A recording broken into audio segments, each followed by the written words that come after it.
أعوذ بالله من الشيطان الرجيم بسم الله الرحمن الرحيم الحمد لله رب العالمين والصلاة والسلام على سيدنا محمد وآله الطاهرين اللهم صل على محمد.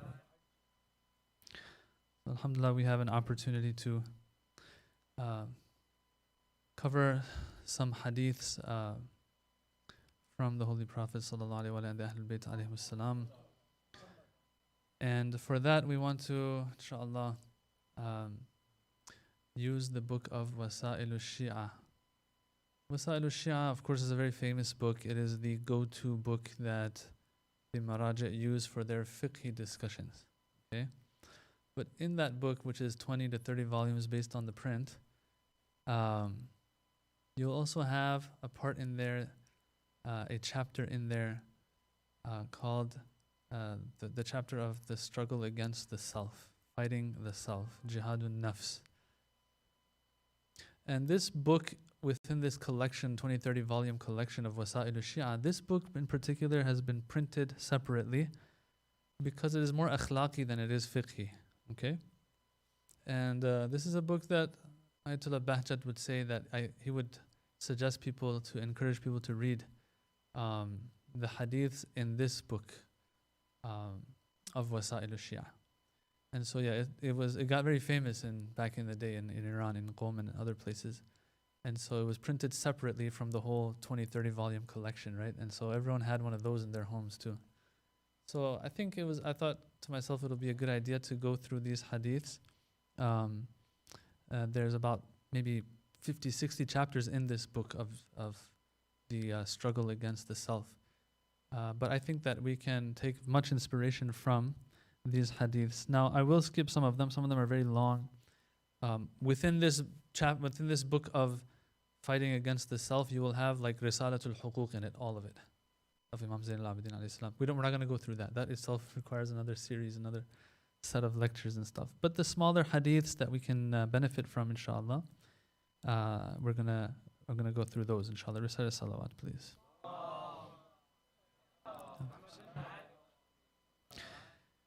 So it begins, the first chapter within this book of Jihad al-Nafs, it says, Babu wujub Jihad al-Nafs. Why it's even necessary.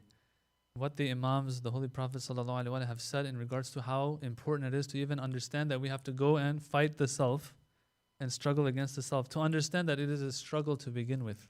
Okay? And it's a struggle, not only it's a struggle that we have to do ourselves. Okay, no one else is going to do the work for us. Okay, and that is something that is emphasized a lot in this chapter of this book. So it begins with the first hadith he brings here. This Shaykh Hurr al-Amili, the one who has put together Wasa'il al-Shi'a. The first hadith is the most famous that we've all heard, and is maybe the reason why he's named the whole chapter Jihad al-Nafs, although not every hadith in it is going to have that word in it, okay, struggling and things like that. But the first few hadiths have to do with that, and that's why it seems he's named the whole book after that, those first few hadiths that speak about fighting the self, struggling and resisting the self. The famous hadith that says, Imam al-Sadiq alayhi salam said that the Holy Prophet sallallahu alayhi wa alihi ba'atha sariyatan falamma raja'u qal. Prophet sallallahu alayhi wa alihi, he sent an army out for a battle, a sariyah. He sent out a sariyah. A sariyah is an army in which the Prophet himself, they say, wasn't participating in. Okay? So lots of times, the Holy Prophet was in the battle himself, right?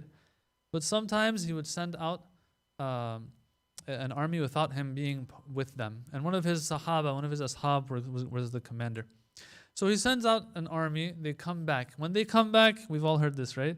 قال, the Holy Prophet said to them, مرحبا بقوم قضوا الجهاد الأصغر. Welcome to the people who have accomplished and have put behind them the minor struggle. وبقي عليهم الجهاد الأكبر. But the major struggle remains. So he was asked, فقيل يا رسول الله ما الجهاد الأكبر? What is this great struggle? قال جهاد النفس. To fight the self, to resist the self. And so tonight I want to share with you some reflections on this hadith. What is the difference between the major struggle and the minor struggle? Okay, if the Prophet is likening them to each other, right? There is some similarity, and of course there will be some differences because one is named the minor one is named the major one, right? So we want to see what it is that sets these two apart. One can think of maybe 5, 10, 15, 20 differences between these two, okay? So now, we have a struggle against an enemy, for example, an outer enemy. That is referred to as the minor struggle. And then you have a struggle against an inner enemy that you can't even see. And that's referred to as the major struggle. So what are some of these differences? Well, number one, the outer enemy, when you have an outer enemy, you can fool that outer enemy. You can be strategic when it comes to that outer enemy. The outer enemy is trying to anticipate your next move. They'll get it right sometimes, they won't get it right sometimes, right? But think about it. Have any of you, has that ever crossed your mind? It has crossed my mind sometimes. Why don't I play chess against myself? What's that going to look like? For those who are muqallid of those maraja who allow it, of course, okay? Some maraja say it's not allowed, some maraja say it's allowed if it's not used for gambling purposes. Let's use another game. What other games are there? Some of those. Can you play Battleship against yourself? Right? You know what Battleship is, right? Can anyone play Battleship or chess against themselves? No, it doesn't make sense.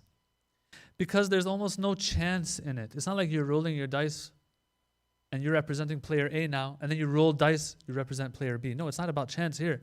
It's all about anticipating the next move, figuring out what the other person has in mind. You can't play chess against yourself. You can't play Battleship against yourself. You come on this side of Battleship, you see where the ships are. You go on this side, you're like, okay, let me see if I can hit it. Well, duh, you can hit it. The battle against the outer enemy, you will have this whole idea of, okay, strategy. Let's try to do it in a way that he can't figure out what our next move is. But when the enemy is within, it knows exactly what your strategy is going to be. And so where does that put us in this? One of the reasons why you can call this struggle against the self the greater struggle is because what? Obviously, your nafs can anticipate every next move of yours. And so what will your nafs tell you, for example? It says, look, you're trying to stay away from this group of people. Look, you're stronger than that. The test is for you to be in a haram environment, but not to commit haram. Not these people who stay away from haram environments altogether. Right? Your nafs starts to speak with you, and shaitan will come every now and then and will do some tabarruk on your nafs's head and say, hey, if you can't think of this, let me help you out here. But at the end of the day, Imam Ali Nahj al-Balagha, he says the nafs is the biggest problem, not even shaitan, the nafs. All right? So this inner enemy that I want to fight, it already knows my next move and is trying to figure out a way to do what? To fool me into taking another step, another move, making another move. That's one reason, it seems, why this struggle is referred to as the greater struggle. Think about it. This is horrible. If you are fighting an outer enemy, that outer enemy has tapped all of your lines of communication, knows your exact next move, and they're waiting for you there, and they wipe out your entire army in one go. Why? Because they had intelligence, they had information, right? That's not going to be a fair fight. So now we understand, okay, this is maybe one reason why this struggle is referred to as the greater struggle, the struggle against the nafs. It knows our every move and tries to work around it. Another reason why I would say that this struggle is referred to as the greater struggle is that when you have, like, let's go to the Holy Prophet's time, sallallahu alaihi wasallam. So, like, how many days, how many months would his battles take place? Lots of times, maybe the amount of time it would take for him and his army to reach the place where they're going to intercept the enemy would take more time than the battle itself. The battle itself might take a few days. Okay? That's about it. And then you come back home, everyone goes back to their homes, and you get on with life until maybe the next battle. But is there any putting your guard down and your weapons down in the struggle against the self? I don't know, brothers and sisters. Every single day, Allah has sprinkled wajib and haram throughout our lives. If you're single, if you're married, if you're at home, working at home, if you're working outside, if you're dealing with people, you're not dealing with people, at the end of the day, Allah knew what He's doing when He brought us to a material world. In a material world, stuff happens left and right. Every single day. The least is that you have 5 wajib salats a day. The least. All right? And I'm sure there are a lot more obligations that come up throughout the day of wajib and haram, if not more. And so this fight is not one that lasts for 5 days, 10 days, 20 days, 1 month, 2 years, 10 years. Allama Tabatabai, rahmatullah alayh, he says the hardest riyazat, asceticism, is what? Is to live a religious life. Why? I thought those Hindu gurus have it tough. Well, he says, well, those guys, they do it for 40 days, 40 weeks, 40 months even. Let's say you even have to go through 40 years of asceticism. At the end of the day, you're going to end that practice that you have. But Allama Tabatabai, he says, living a religious life is the hardest asceticism. Why? Because it does not end until the grave. Till the grave, there are no cheat days. You can't be like, oh Allah, it's been 2 months since I've been refraining from haram, or it's been 2 months that I've been doing all my salats on time. I'm going to take a 2-day break, I'm not going to pray for 2 days. That's not how it works. I'm sorry. Every day is a workout. So this makes it a major struggle versus the other one. Another reason I would say that makes this struggle the major struggle, it's not just about the fact that it can anticipate your next move. It also knows your weak points. It's yourself. You and I know the best about ourselves more than anybody else. We might even bring up excuses sometimes when we're in the presence of others for things that we might do. But in the end, we know the weakness within us. We know whose fault it is within us. The Quran says, بَلِ الْإِنسَانُ عَلَى نَفْسِهِ بَصِيرًا وَلَوْ أَلْقَى مَعَاذِيرًا. That every person knows better what's going on within themselves.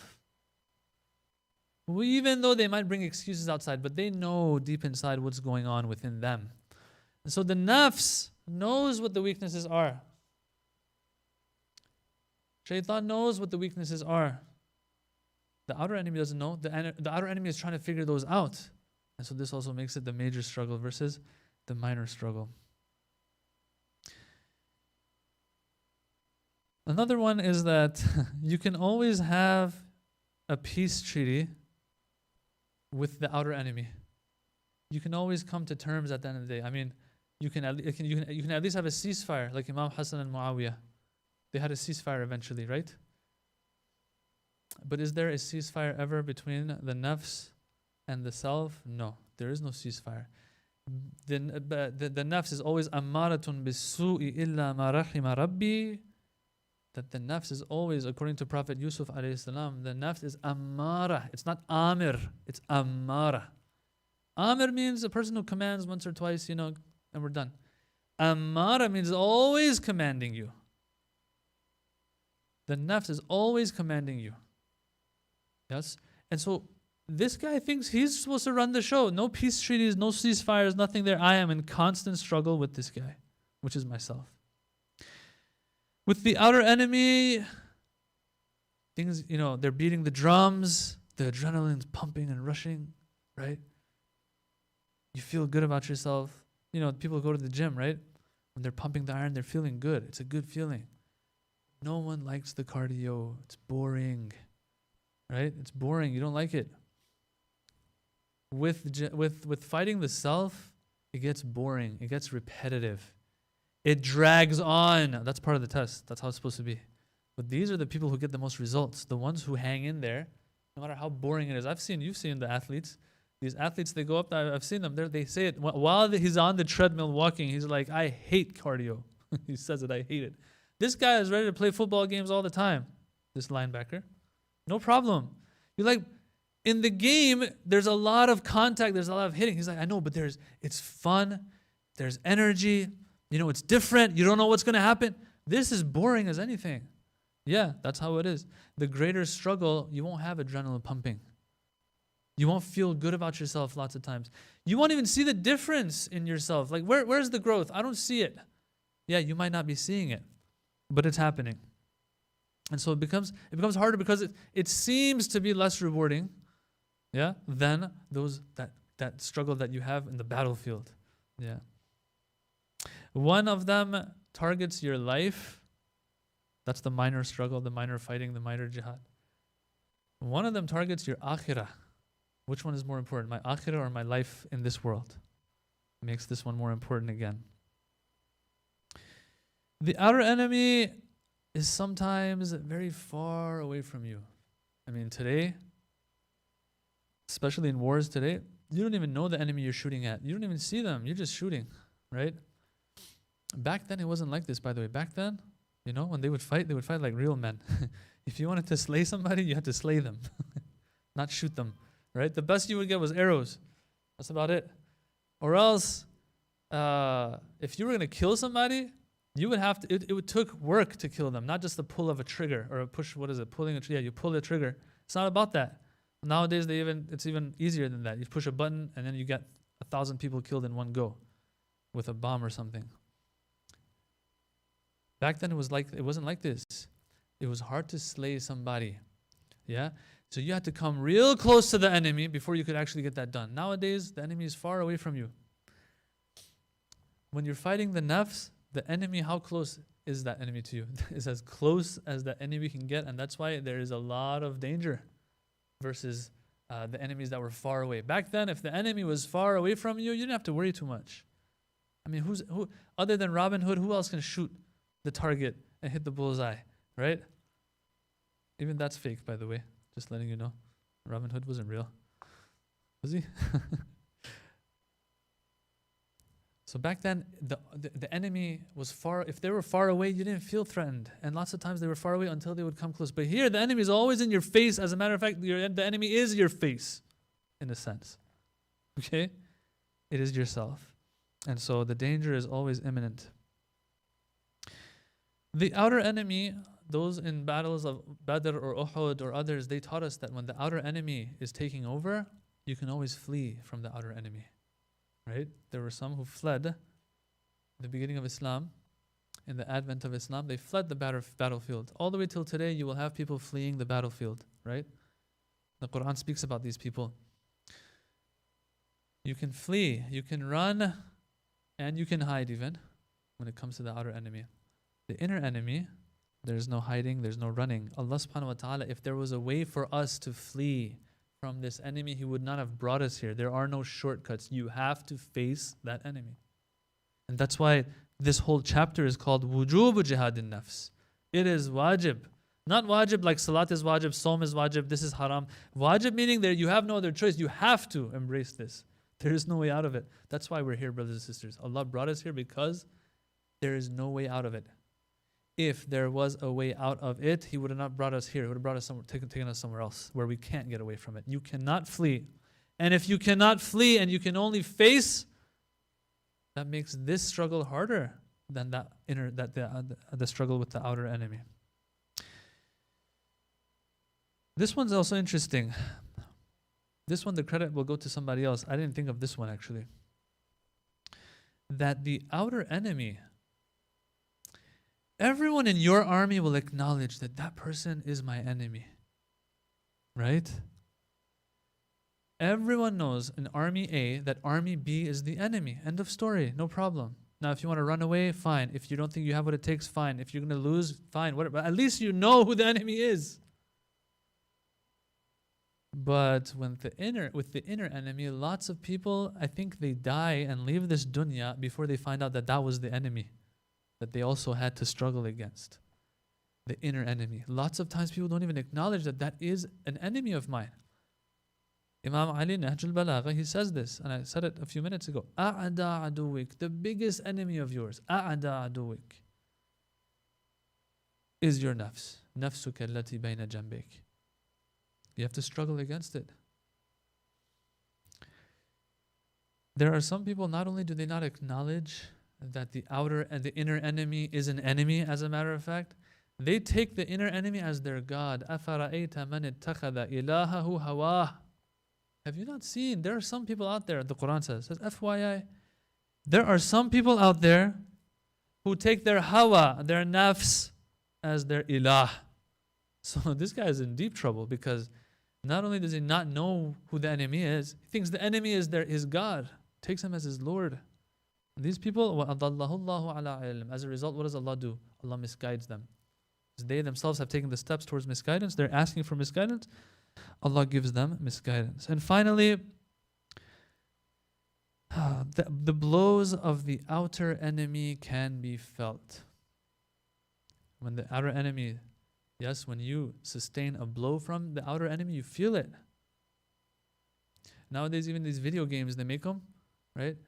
When you get hit by the person you're shooting against, if they shoot you first, what is it called? The controller might shake or vibrate or something, or the seat that you're in will vibrate or something, you know? You feel it. It's part of the game. It's part of the deal. That's how battles work. You feel it when you get hit. But with the inner enemy, you might not ever feel it until it's too late. Why? Because Allah gave you the measuring stick. The Quran gave you the measuring stick. But we just weren't using it, and so you don't sense it.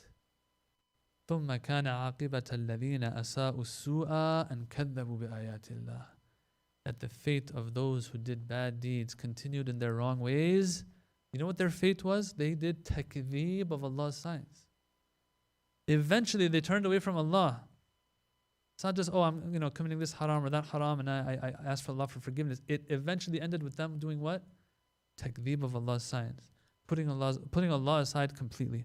Or we have the other verse that says that سَنَسْتَدْرِجُهُمْ مِنْ حَيْثُ لَا يَعْلَمُونَ. There are some people that they're so evil, but they slowly, gradually, istidraj means to gradually move away. They gradually, slowly, without knowing and sensing it, they end up in Jahannam. The moment they open their eyes, they see that they're in the middle of Jahannam. It's too late now. So this is the first hadith of Babu Wujub Jihad al-Nafs, the necessity of understanding that we are in a fight. Number one, it's not easy. Number two, this fight is the greatest fight, the hardest fight. And there are some other interesting hadiths that I'll share with you, inshallah, in our next session that remind us that, look, you know the way, you know what you got to do, you better get up and start doing it. Yes, that's the only way out. I'm ending with this example that I always give. You can only run on a treadmill. You can't stop and say, I just want to wait a little bit. You will fall off and break something. That's how this life is. You either run or you're in deep trouble. You either face that enemy that Allah has put so that we can grow, inshallah, or we are doomed. And so, inshallah, we make the right decision. We accept that and accept this responsibility. It's not going to be easy, but it'll be well worth it on the other side, inshallah. Walhamdulillahi Rabbil Alameen. Salawat ala Muhammad wa ali Muhammad.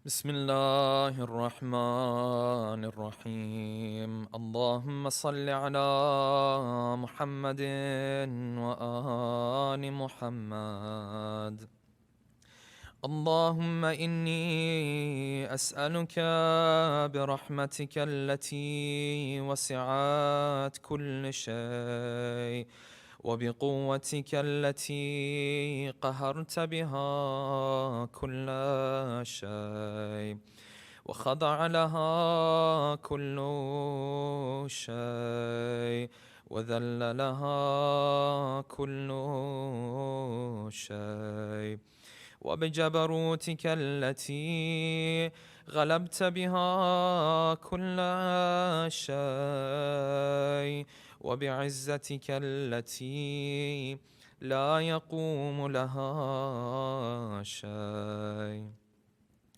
وبعظمتك التي ملأت كل شيء وبسلطانك الذي على كل شيء وبوجهك الباقي بعد فناء كل شيء وبأسمائك التي ملأت أركان كل شيء وبعلمك الذي أحاط بكل شيء وبنور وجهك الذي أضاء له كل شيء. Everyone.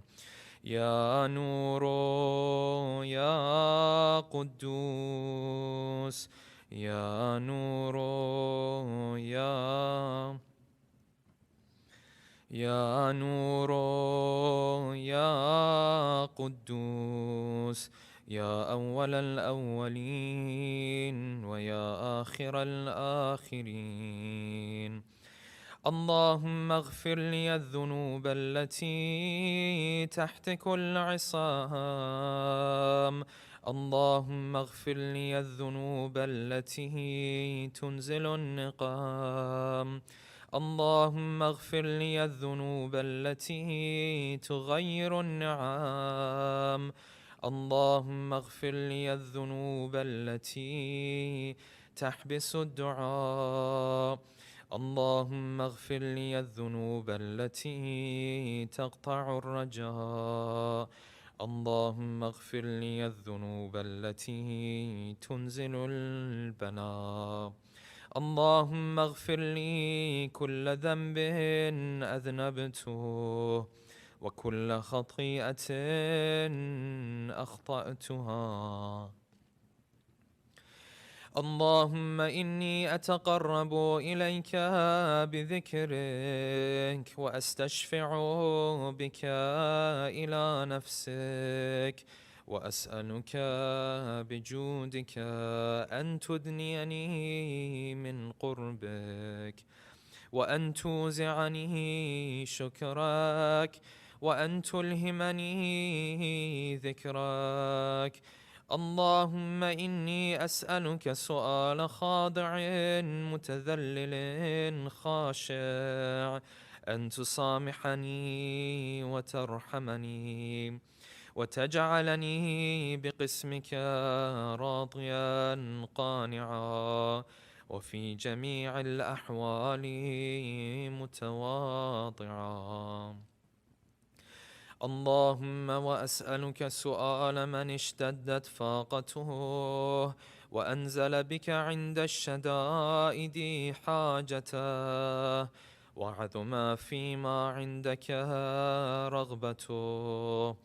اللهم عظم سلطانك وعلى مكانك، وخفي مكرك وظهر أمرك، وغلب قهرك وجرت قدرتك، ولا يمكن الفرار من حكومتك. اللهم لا أجد لذنوبي غافرا ولا لقبائحي ساترا، ولا لشيء من عملي القبيح بالحسن مبدلا غيرك. لا إله إلا أنت سبحانك وبحمدك. ظلمت نفسي ظلمت ظلمت نفسي وتجرأت بجهلي، وسكنت إلى قديم ذكرك لي ومنك علي. اللهم مولاي كم من قبيح سترته، وكم من فادح من البلاء أقلته، وكم من عثار وقيته، وكم من مكروه دفعته، وكم من ثناء جميل لست أهلا له نشرته. اللهم عظم بلائي وأفرط به سوء حالي، وقصرت به أعمالي، وقعدت به أغلالي، وحبسني عن نفعي بعد آمالي، وخدعتني الدنيا بغرورها، ونفسي بجنايتها ومطالي. يا سيدي، فأسألك بعزتك ألا يحجب عنك دعائي سوء عملي وفعالي، ولا تفضحني بخفي ما اطلعت عليه من سري، ولا تعاجلني بالعقوبة على ما عملته في خلواتي من سوء فعلي وإساءتي ودوام تفريطي وجهالتي وكثرة شهواتي وغفلتي. وكن اللهم بعزتك لي في كل الأحوال رؤوفا، وعلي في جميع الأمور عطوفا. إلهي وربي، من لي غيرك؟ أسأله كشف ضري والنظر في أمري. إلهي ومولاي، أجريت علي حكما اتبعت فيه هوى نفسي، ولم أحترس فيه من تزيين عدوي، فغرني بما أهوى وأسعده على ذلك القضاء، فتجاوزت بما جرى علي من ذلك بعد حدودك، وخالفته بعد أوامرك. فلك الحجة علي في جميع ذلك، ولا حجة لي فيما جرى علي فيه قضاؤك، وألزمني حكمك وبلاؤك. وقد أتيتك يا إلهي بعد تقصيري وإسرافي على نفسي، معتذرا نادما منكسرا مستقيلا مستغفرا منيبا مقرا مذعنا معترفا.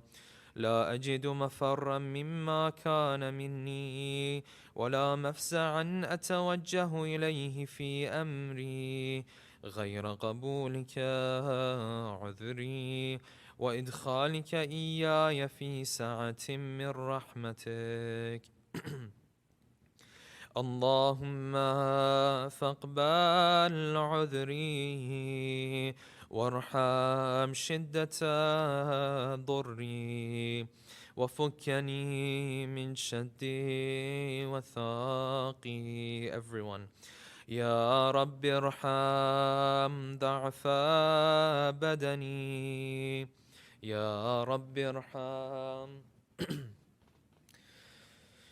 يا رب ارحم ضعف بدني، ورقة جلدي، ودقة عظمي. يا من بدأ خلقي وذكري وتربيتي وبري وتغذيتي، هبني لابتداء كرمك وسانف برك به. يا إلهي وسيدي وربي، أتراك معذبي بنارك بعد توحيدك، وبعد من طوى عليه قلبي من معرفتك، ولهج به لساني من ذكرك، واعتقده ضميري من حبك، وبعد صدق اعترافي ودعائي خاضعا لربوبيتك. هيهات، أنت أكرم من أن تضيع من ربيته، أو تبعد من أدنيته، أو تشرد من آويته، أو تسلم إلى البلاء من كفيته ورحمته. وليت شعري يا سيدي وإلهي ومولاي أتسلط النار على وجوه خرت لعظمتك ساجدا، وعلى ألسن نطقت بتوحيدك صادقة، وبشكرك مادحة، وعلى قلوب اعترفت بإلهيتك محققة، وعلى ضمائر حوت من العلم بك حتى صارت خاشعة، وعلى جوارح سعت إلى أوطان تعبدك طائعة، وأشارت باستغفارك مذعنة. ما هكذا الظن بك، ولا أخبرنا بفضلك عنك يا كريم يا رب، يا كريم يا كريم يا رب. وأنت تعلم ضعفي عن قليل من بلاء الدنيا وعقوباتها، وما يجري فيها من المكاره على أهلها، على أن ذلك بلاء ومكروه، قليل مكثوه، يسير بقاؤه، قصير مدته. فكيف احتمالي لبلاء الآخرة وجليل وقوع المكاره فيها، وهو بلاء تطول مدته ويدوم مقامه ولا يخفف عن أهله، لأنه لا يكون إلا عن غضبك وانتقامك وسخطك، وهذا ما لا تقوم له السماوات والأرض. يا سيدي فكيف بي وأنا عبدك الضعيف الذليل الحقير المسكين المستكين. يا إلهي وربي وسيدي ومولاي، لأي الأمور إليك أشكو، ولما منها أضج وأبكي، لأليم العذاب وشدته أم لطول البلاء ومدته؟ فلئن صيرتني للعقوبات مع أعدائك، وجمعت بيني وبين أهل بلائك، وفرقت بيني وبين أحبائك وأوليائك،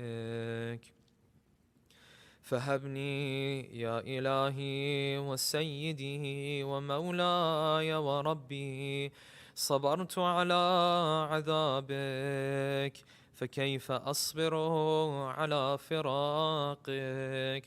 وهبني صبرت على حر نارك، فكيف أصبر عن النظر إلى كرامتك؟ أم كيف أسكن في النار ورجائي عفوك؟ فبعزتك يا سيدي ومولاي أقسم صادقا، لئن تركتني ناطقا لأضجن إليك بين أهلها ضجيج الآمنين، ولا أصرخن إليك صراخ المستصرخين، ولا أبكين عليك بكاء الفاقدين، ولا أنادينك أين كنت يا ولي المؤمنين، يا غاية آمال العارفين، يا غياث المستغيثين، يا غياث يا غياث المستغيثين، يا حبيب قلوب الصادقين ويا إله العالمين، أفتراك سبحانك يا إلهي وبحمدك تسمع فيها صوت عبد مسلم سجن فيها بمخالفته، وضاق طعم عذابها بمعصيته، وحبس بين أطباقها بجرمه وجريرته، وهو يضج إليك ضجيج مؤمل لرحمتك، ويناديك بلسان أهل توحيدك، ويتوسل إليك بربوبيتك. يا مولاي، فكيف يبقى في العذاب وهو يرجو ما سلف من حلمك؟ أم كيف تؤلمه النار وهو يأمل فضلك ورحمتك؟ أم كيف يحرقه ويبها وأنت تسمع صوته وترى مكانه؟ أم كيف عليه زفيرها وأنت تعلم ضعفا؟ أم كيف يتقلقل بين أيها وأنت تتلو الصدقا؟ أم كيف تزجره زبانيتها وهو يناديك يا رباه؟ أم كيف يرجو فضلك في عتقه منها فتتركه فيها؟ هيهات، ما ذلك الظن بك ولا المعروف من فضلك، ولا مشبه لما عاملت به الموحدين من برك وإحسانك. فباليقين أقطع لولا ما حكمت به من تعذيب جاحديك وقضيت به من إخلاد معانديك لجعلت النار كلها بردا وسلاما، وما كان لأحد فيها مقرا ولا مقاما، لكنك تقدست أسماؤك أقسمت أن تملأها من الكافرين من الجنة والناس أجمعين، وأن تخلد فيها المعاندين، وأنت جل ثناؤك قلت مبتدئا وتطولت بالإنعام متكرما. أفمن كان مؤمنا كمن كان فاسقا لا يستوون. إلهي وسيدي، فأسألك بالقدرة التي قدرتها وبالقضية التي حتمتها وحكمتها وغلبت من عليه أجريتها، أن تهب لي في هذه الليلة وفي هذه الساعة كل جرم أجرمته وكل ذنب أذنبته وكل قبيح أسررته وكل جهل عملته، كتمته أو أعلنته، أخفيته أو أظهرته، وكل سيئة أمرت بإثباتها الكرام الكاتبين الذين وكلتهم بحفظ ما يكون مني وجعلتهم شهودا علي مع جوارحي، وكنت أنت الرقيب علي من ورائهم والشاهد لما خفي عنهم، وبرحمتك أخفيت وبفضلك سترت، وأن توفر حظي من كل خير تنزله أو إحسان تفضله أو بر تنشره أو رزق تبسطه، أو ذنب تغفره، أو خطأ تستره. يا ربي يا ربي يا رب، يا ربي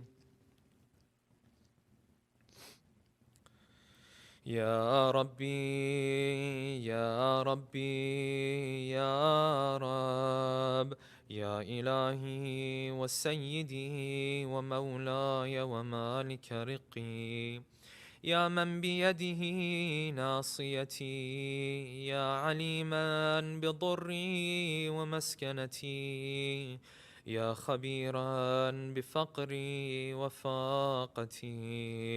يا ربي يا ربي يا رب، يا ربي يا ربي يا رب، يا ربي يا ربي يا رب. أسألك بحقك وقدسك وأعظم صفاتك وأسمائك أن تجعل أوقاتي من الليل والنهار بذكرك معمورا، وبخدمتك موصولا، وأعمالي عندك مقبولا، حتى تكون أعمالي وأورادي كلها وردا واحدا، وحالي في خدمتك سرمدا. يا سيدي يا من عليه معولي، يا من إليه شكوت أحوالي. يا ربي يا ربي يا رب، يا ربي يا ربي يا ربي يا رب. قو على خدمتك جوارحي، واشدد على العزيمة جوانحي، وهب لي الجد في خشيتك والدوام في الاتصال بخدمتك، حتى أسرح إليك في ميادين السابقين، وأسرع إليك في المبادرين، وأشتاق إلى قربك في المشتاقين، وأدنو منك دنو المخلصين، وأخافك مخافة الموقنين، وأجتمع في جوارك مع المؤمنين. اللهم ومن أرادني بسوء فأرد، ومن كادني فكد، واجعلني من أحسن عبيدك نصيبا عندك، وأقربهم منزلة منك، وأخصهم زلفة لديك. فإنه لا ينال ذلك إلا بفضلك، وجد لي بجودك، واعطف علي بمجدك، واحفظني برحمتك، واجعل لساني بذكرك لهجا، وقلبي بحبك متيما، ومن علي بحسن إجابتك، وأقلني عثرته، واغفر زلتي. فإنك قضيت على عبادك بعبادتك، وأمرتهم بدعائك، وضمنت لهم الإجابة. فإليك يا ربي نصبت وجهي، وإليك يا ربي مددت يدي، فبعزتك استجب لي دعائي وبلغني مناي ولا تقطع من فضلك رجائي واكفني شر الجن والإنس من أعدائي يا سريع الرضا يا سريع الرضا اغفر لمن لا يملكه إلا الدعاء فإنك فعال لما تشاء يا من اسمه دواء وذكره شفاء وطاعته غنى ارحم من رأس ماله الرجاء وسلاحه البكاء يا سابغ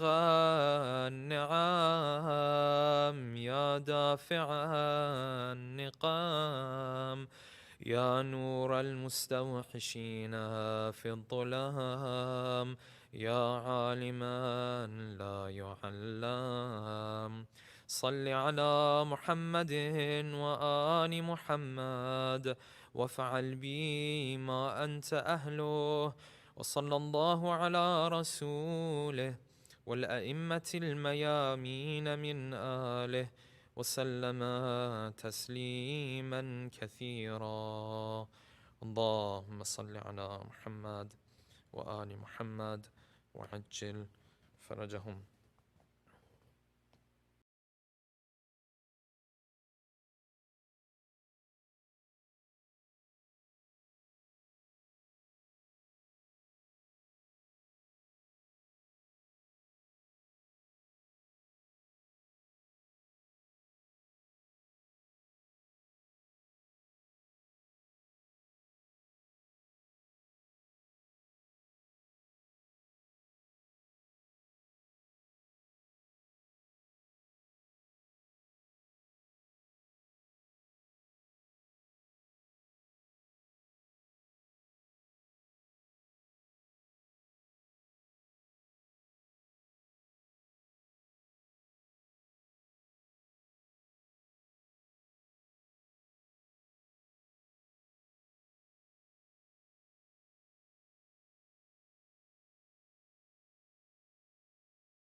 السلام عليك يا رسول الله، السلام عليك يا أمير المؤمنين، السلام عليك يا فاطمة الزهراء يا سيدة النساء العالمين، السلام عليك يا أبا محمد يا حسن بن علي المجتبى، السلام عليك يا أبا عبد الله وعلى الأرواح التي حلت بفنائك، عليك مني سلام الله أبدا ما بقيت وبقي الليل والنهار، ولا جعله الله آخر العهد مني لزيارتكم. السلام على الحسين وعلى علي بن الحسين وعلى أولاد الحسين وعلى أصحاب الحسين. السلام عليك يا قمر بني هاشم يا أبو الفضل العباس بن أمير المؤمنين. السلام عليك يا أم المصائب يا زينب بنت أمير المؤمنين.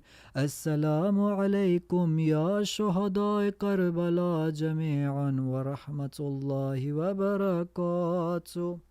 السلام عليك يا غريب الغرباء يا معين الضعفاء والفقراء يا علي بن موسى رضا راضي بالقدر والقضاء. السلام عليك يا صاحب العصر والزمان. الأمان الأمان الأمان من فتنة الزمان. يا سيدي أجل الله تعالى فرجك وسهل الله تعالى مخرجك وزهورك. السلام عليكم جميعا ورحمة الله وبركاته.